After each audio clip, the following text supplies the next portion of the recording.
গল্পটি জন নামের একজন ছেলেকে নিয়ে, যে মাছ ধরার জন্য একটি ছোট্ট নৌকায় করে সমুদ্রে বের হয়। জন নৌকাটা নিয়ে কিছুদূর যাওয়ার পরই লক্ষ্য করে যে সমুদ্রের চারপাশে কুয়াশায় ঢেকে যাচ্ছে।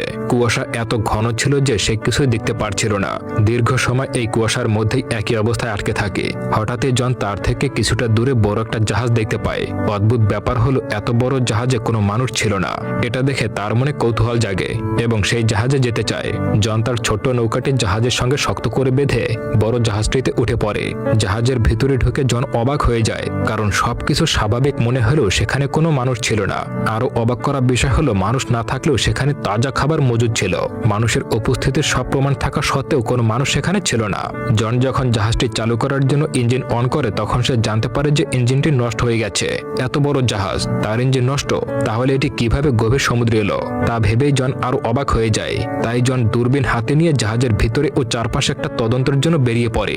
জন ভাবে যে জাহাজের মালিক হয়তো মাছ ধরতে ছোট্ট নৌকা নিয়ে চলে গেছে এবং হয়তো আশেপাশে কোথাও আছে, কিন্তু অতিরিক্ত কুয়াশার কারণে সে কিছুই দেখতে পায় না। এরপর জন আবারও কন্ট্রোল রুমে যায় এবং সেখানে থাকা অডিও মেসেঞ্জার অন করে। জন হেডকোয়ার্টারে মেসেজ দিয়ে বলে, এই জাহাজটি মাঝ সমুদ্রে আটকে গেছে। যদি আপনারা কেউ শুনে থাকেন তাহলে দয়া করে উত্তর দিবেন। এরপর জন ঠিক করে যে সে তার ছোট্ট নৌকায় ফিরে যাবে। সে তার নৌকাটি যেখানে বাঁধা ছিল সেখানে গিয়ে দেখতে পায় তার নৌকাটি সেখানে নেই, সেটা উদা হয়ে গেছে। এটা দেখে জন হতভম্ব হয়ে যায়, কারণ সেই নৌকাটি খুব ভালোভাবেই বেঁধে রেখেছিল। এবার এক অদ্ভুত ঘটনা ঘটে। জন দেখে চারপাশে সব কুয়াশা কেটে গেছে এবং আকাশ একদম পরিষ্কার হয়ে গেছে। দুপুর হয়ে গেছে এবং আশেপাশে কোনো জাহাজ দেখতে না পেয়ে, অন্য উপায় না পেয়ে সে সেখানেই থেকে যায়। জন সেখানে আটকা পড়েছে, তাই বের হওয়ার জন্য সে মানচিত্রের সাহায্যে নিজের পথ খোঁজার চেষ্টা করে। জন ম্যাপ থেকে জানতে পারে যে সে এখন কোন জায়গায় আছে এবং কিভাবে তার বাড়ি ফিরে যাবে।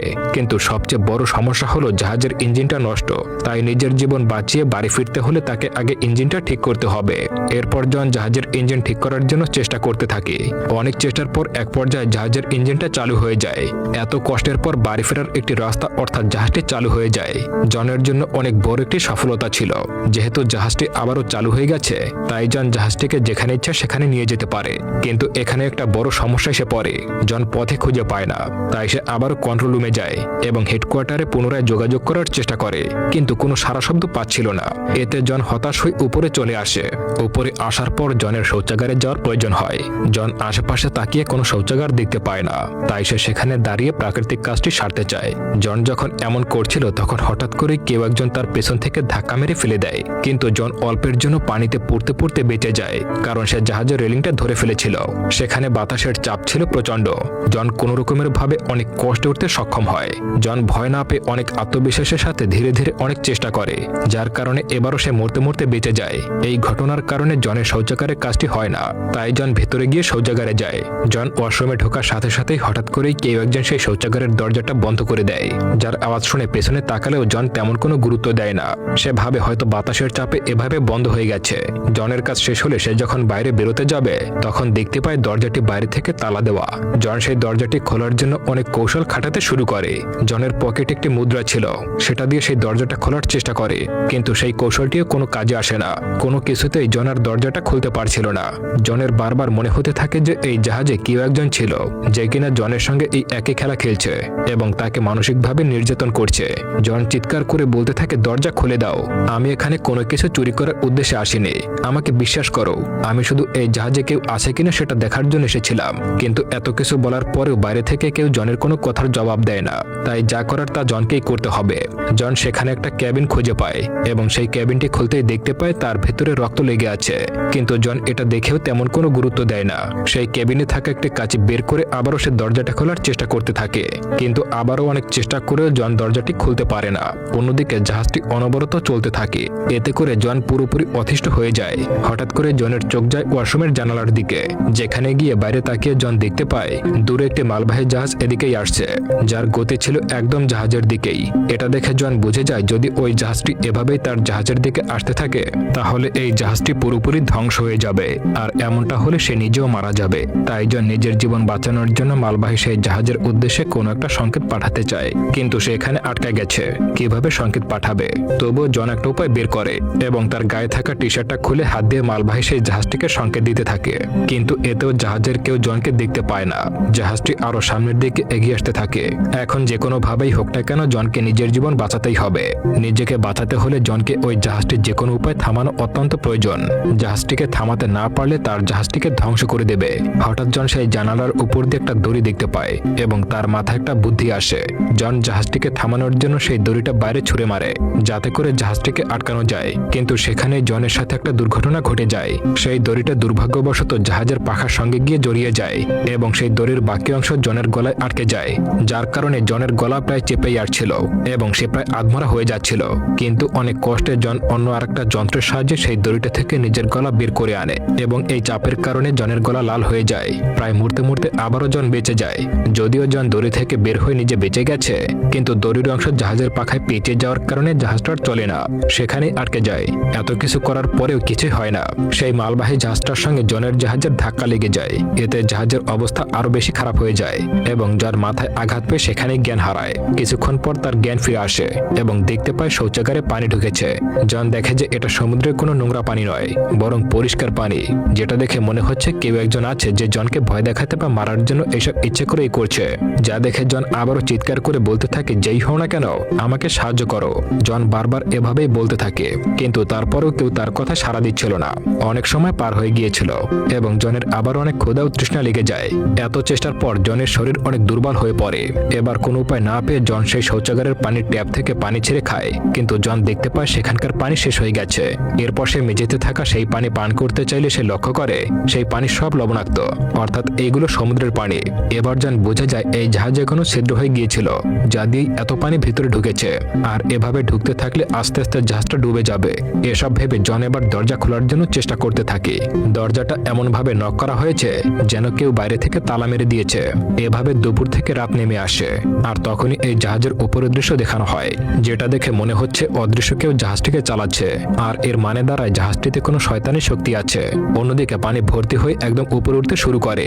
অন্যদিকে ক্লান্ত জন এত চিন্তা করতে করতে তার ঘুম চলে আসে। রাত যখন গভীর হয় তখন সমুদ্রে ঝড় ওঠে। এই ঝড়ের কারণে জাহাজটির অনেক ক্ষয়ক্ষতি হয়ে যায় এবং জনের অনেক আঘাত লাগে। পরদিন সকালে জনের যখন ঘুম ভাঙে সে দেখতে পায় পানি এতটাই উপরে উঠছে যে তার মুখ বাদে আর সবকিছু ডুবে গেছে। এবার জন মেনে নেয় যে সে হয়তো আর কিছুক্ষণের মধ্যেই মারা যাবে। হঠাৎ করে জন তখন একটা ক্লিকের আওয়াজ শোনে এবং সেটা শুনে দরজার হ্যান্ডেলটা ঘোরালেই দেখতে পায় দরজাটা খুলে গেছে, কারণ রুমের অতিরিক্ত জলের চাপে দরজাটা ভেঙে বাইরের দিকে পড়ে গেছে এবং এতে করে জন কিছুটা মুক্তি পায়। সেখান থেকে বেরিয়ে জন প্রথমেই উপরে যায় এবং বাতাসের অক্সিজেন নেয়, কারণ বন্ধ ঘরে অনেক অক্সিজেনের ঘাটতি ছিল, তাই সে দুর্বল হয়ে পড়ছিল। জন এটা বুঝতে পেরে যায় যে এখানে কেউ ছিল যে কিনা তাকে কষ্ট দিতে চাইছিল এবং জনের চেয়ে বেশি অত্যাচার সহ্য করতে পারছিল না। তার সাথে সে জানতো যে জাহাজের নিচে পানি ভরে যাচ্ছিল এবং জাহাজটি যে কোনো সময় ডুবে যাবে, তাই অত্যাচার জন আর সহ্য করতে চায় না। তাই সে সিদ্ধান্ত নেয় সে এই জাহাজে আর থাকবে না। এরপর তার মাথায় একটা বুদ্ধি আসে। জন ওই জাহাজ থেকে সেই ভাঙা দরজাটা এবং কিছু এয়ারব্যাগ নেয় এবং সবগুলো একসাথে ভালোভাবে বেঁধে ছোট্ট একটা ভেলা বানিয়ে নেয়, যাতে এখান থেকে জন পালাতে পারে। কিন্তু এভাবে সে যেতে পারবে না, তাই ওই জাহাজ থেকে জন ভেলা চালানোর জন্য একটা লগি এবং তার সাথে করে খাবার জন্য কিছু জিনিস সেখান থেকে নিয়ে ওই জাহাজে নেমে আসে। এই ভেলাটিতে উঠে জন সেখান থেকে আস্তে আস্তে এগিয়ে যাচ্ছিল, কিন্তু ওই জাহাজটি তখন ওই একই জায়গায় স্থির অবস্থায় সেই ভেলার সামনেই ছিল। এভাবেই ঘন্টার পর ঘন্টা কেটে যায়, কিন্তু জন দেখতে পায় যে ওই জাহাজটি এখনো তেমন অবস্থায় আছে। জন অবাক হয়ে যায়, কারণ এত জল ওঠায় সে ভেবেছিল হয়তো 10 থেকে 15 মিনিটের মধ্যে জাহাজটা ডুবে যাবে, কিন্তু তার হয় না। যেটা দেখতে পেয়ে জন আর এগোয় না। জন ভাবে যেহেতু এখনো জাহাজটি ডোবেনি তাহলে মনে হয় আর ডুববে না। জন ভাবে যদি ওই ছিদ্রটা ঠিক করা যায় তাহলে হয়তো সে এখান থেকে তাড়াতাড়ি যেতে পারবে, তাই আবারও সে ওই জাহাজটিতে ফিরে আসে। জন প্রথমে ওই জাহাজে ফিরে জাহাজের যে ছিদ্রটি হয়েছে সেটা ঠিক করে এবং এরপর একটা পাম্প মেশিন বানায়, যেটা দিয়ে জাহাজে যে পানি উঠেছিল সেগুলো সব আবার সমুদ্রে ফেলে দেয়। এগুলো করার পর জন আস্তে আস্তে জাহাজের যত সমস্যা ছিল সবগুলো ঠিক করতে শুরু করে, আর এভাবে জাহাজটি সম্পূর্ণ ঠিক হয়ে যায়। যাত্রাকালীন যাতে আবার জনকে কোনোভাবে সমস্যায় পড়তে না হয়, তাই জাহাজটিকে বাইরে থেকে জন খুব ভালোভাবে ঠিকঠাক করে নেয়। সব কাজ শেষ করে জন এবার কন্ট্রোল রুমে গিয়ে সাহায্য চায়, কিন্তু প্রতিবারের মতো এবার কোনো সারা শব্দ পায় না। জন উপরে উঠে আসে এবং তার কাছে থাকা মানচিত্র বের করে পথ খোঁজার চেষ্টা করে, আর জাহাজটি চালাতে গেলে দেখতে পায় জাহাজটি এবার চলছে না, যেটা দেখে জন আবার হতাশ হয়ে পড়ে। এভাবে জন অতিষ্ঠ হয়ে পড়ছিল, কিন্তু হঠাৎ করে জন দূরে একটা জাহাজ দেখতে পায়, যেটা দেখার সাথে সাথে জন নিজের জীবন বাঁচানোর জন্য তার বানানো সেই ছোট্ট ভেলাটিতে উঠে তাড়াতাড়ি সেই জাহাজটির দিকে এগিয়ে যেতে শুরু করে। আর এমন সময় সেই বড় জাহাজটি হঠাৎ করে নিজ নিজ চালু হয়ে যায়, আর এটা এত দ্রুত জনের দিকে এগিয়ে আসতে শুরু করে যেন জনকে পিষে মেরে ফেলবে। এটা দেখতে পেয়ে জন তার গতি বাড়াতে থাকলে সেই জাহাজটিও তার গতি বাড়িয়ে দেয়। এটা দেখে জন নিজেকে বাঁচানোর জন্য সেই জাহাজটির ভেলাতে ধাক্কা দেওয়ার আগেই ভেলা থেকে সমুদ্রে ঝাঁপ দেয় আর সাঁতার কাটতে থাকে এবং এভাবেই ওই জায়গাটিতে যেতে থাকে। কিন্তু জন দেখতে পায় এতক্ষণে সেই জাহাজটি চলে গেছে। এবার জন ভালোভাবেই বুঝে ফেলে যে ওই জাহাজটিতে কোনো না কোনো শয়তানি শক্তি আছে, যেটা জনকে নিজের থেকে দূরে সরাতে চাইছিল না। কিন্তু এবার জন সিদ্ধান্ত নেয় যে সে পানিতে মারা যেতে রাজি আছে, কিন্তু ওই জাহাজটিতে সে আর উঠবে না। এভাবে সন্ধ্যা হয়ে যায় এবং এখানকার তাপমাত্রা কমতে শুরু করে। এতে করে পানিও প্রচুর ঠান্ডা হতে শুরু করে আর এখানে পানিতে অনেক ডলফিনও ছিল। তাই কোনো উপায় না পেয়ে এবার জন সেই জাহাজটিতে উঠে পড়ে। জনের শরীর এতটাই খারাপ হয়ে যায় যে তার আর চিন্তা করার মতো কোনো শক্তি শরীরে নেই। জন কম্বল গায়ে দিয়ে একটি রুমে গিয়ে ঘুমিয়ে পড়ে। পরদিন ঘুম থেকে উঠে সেখান থেকে আবারও পালাতে গেলে দেখতে পায় সেই রুমের দরজায় তালা দেওয়া। এইসব দেখে জন এবার হতাশ হয়ে পড়ে এবং বুঝতেই পারে না যে আসলে তার সঙ্গে কি হচ্ছে। জন হঠাৎ সেই রুমে ছোট্ট একটা কেবিন দেখে দেখতে পায় সেখান থেকে উপরে ওঠার জন্য রাস্তা আছে এবং ওখানে জন একটা এসকেলেটর পায়, যা খুলে সে সেখান থেকে বেরিয়ে যেতে পারত। জন রুম থেকে সেই কেবিনে ঢুকে পড়ে এবং সেখানে খুব কম জায়গা ছিল, কারণ ওই জায়গাটা একটা স্টোরেজ এরিয়া ছিল। আর এই স্টোরেজ এরিয়া দিয়ে জন বারবার সেখান থেকে উপরে ওঠার চেষ্টা করতে থাকে আর উপরে ওঠার জন্য বারবার পড়ে যাচ্ছিল এবং আঘাত লাগছিল। এভাবে বারবার চেষ্টা করতে থাকে, তবুও জন হার মানে না আর উপরে উঠে জন সেই এসকেলেটরটি খোলার চেষ্টা করে, কিন্তু জন কোনোভাবেই পারছিল না। এমন মনে হচ্ছিল যে সেই এসকেলেটরটি সিল করে দেওয়া হয়েছে। অনেক সময় কেটে যাওয়া সেখানে অক্সিজেন লেভেল কমে আসে, কিন্তু রুমে ঢোকার দরজা খুলছিল না যে সে আবারও রুমে যাবে। জন ভাবে এবার হয়তো সে অক্সিজেনের অভাবে মারা যাবে। এবার অক্সিজেনের লেভেল শেষ হওয়ার আগে সেখানে অদ্ভুত করে একটা ক্লিকের আওয়াজ শুনতে পায় এবং কেবিনের দরজা খুলে যায়। দরজাটা খোলার সাথে সাথে জন সেখান থেকে দৌড়ে বাইরে চলে আসে এবং দেখতে পায় এই জাহাজটি একটা দ্বীপে আটকে গেছে, যেটা দেখে এবার জন একটু সাহস পায়। দ্বীপটি দেখে যেন জনের শরীরে আবার আত্মা ফিরে আসে। জন ভাবে যাই হোক, এই শয়তানের জাহাজ থেকে তো মুক্তি পাওয়া যাবে। যখন জাহাজটি কিনারায় আসে জন সেখান থেকে দ্বীপটিতে নেমে যায়। জন ভাবে হয়তো এই দ্বীপের কোনো মানুষ ওই জাহাজটিকে নিয়ন্ত্রণ করত এবং সেই লোকটাই জনকে নির্যাতন করত। এ কারণে জন হাতে একটা রড নিয়ে সেখান থেকে লোকটাকে খুঁজতে থাকে। কিন্তু জন যখন চারপাশে ভালোভাবে খুঁজে দেখে তখন সে বুঝতে পারে দ্বীপটিতে কোনো মানুষ নেই। এইসব দেখার পর জন যখন কিনারায় ফিরে আসে সে দেখতে পায় যে জাহাজটি তাকে এই দ্বীপটিতে নিয়ে এসেছিল আর সে নিজেই সেখান থেকে চলে যাচ্ছে। আর এটা দেখে মনে হচ্ছিল যেন সে তার আরেকটা শিকার খোঁজার জন্য বেরিয়ে পড়ছে। জন 100% নিশ্চিত হয়ে যায় যে এই দ্বীপ এবং জাহাজটি কোনো শয়তানি শক্তি কাজ করছে। জনের একটি সুন্দর জীবন ছিল, কিন্তু এই জাহাজটাই তাকে এমন একটা অবস্থায় ফেলেছে।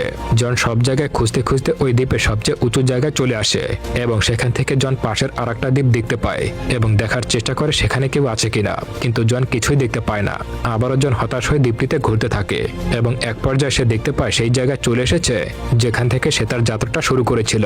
আর অবাক করা বিষয় হলো সেই ছোট্ট নৌকাটি আগের মতো সেখানে বাঁধা অবস্থায় আছে। আর যখন সে রওনা হয়েছিল ঠিক তেমনই সেই জায়গায় সব লোকজন ঠিক আগের মতোই ছিল।